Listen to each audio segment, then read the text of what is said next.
I remember buying the 45 single of OJ's Used to Be My Girl in 1978.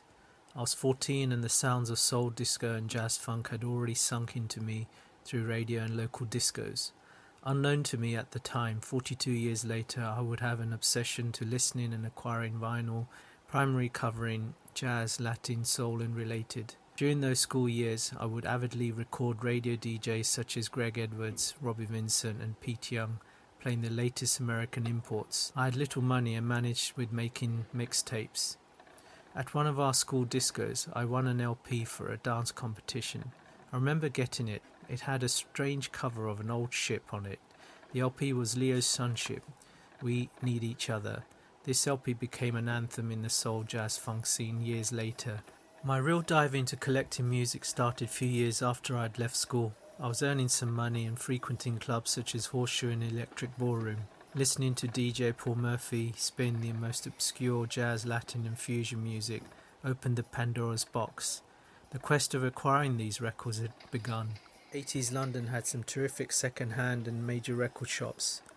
I started crossing off a lot of the wants I had on my lists by regular visits to record shops such as Paul Murphy's Fusions, City Sounds, Bluebird Records, Groove Records, and specialist jazz havens such as Ray's Jazz and Mole Jazz in King's Cross, to me which was one of the best jazz record shops ever. Alongside the physical record shops, I would also be on regular mail order mailing lists out of US and UK.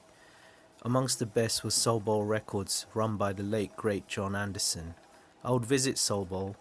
I was just so amazed by the thousands upon thousands of records all categorized by labels. I would end up acquiring a lot of my soul jazz LPs on independent labels out of the US from Soul Bowl. So grateful for that. These were the heydays of collecting. There was no internet, mobile phones or documented information on the records.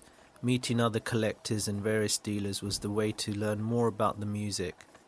I knew to get access to more of the records, I would need to travel to the source, the US. Around 1986, I'd saved some money and made my first trip to New York and New Jersey. As there were no apps, mobile phones or internet recommendations, it was a hard slog. But I did come prepared. In London I had gone to a reference library which held US Yellow Pages and written down lists of record shops with addresses and contact numbers. I had marked the shops on a city map to avoid too much crisscrossing.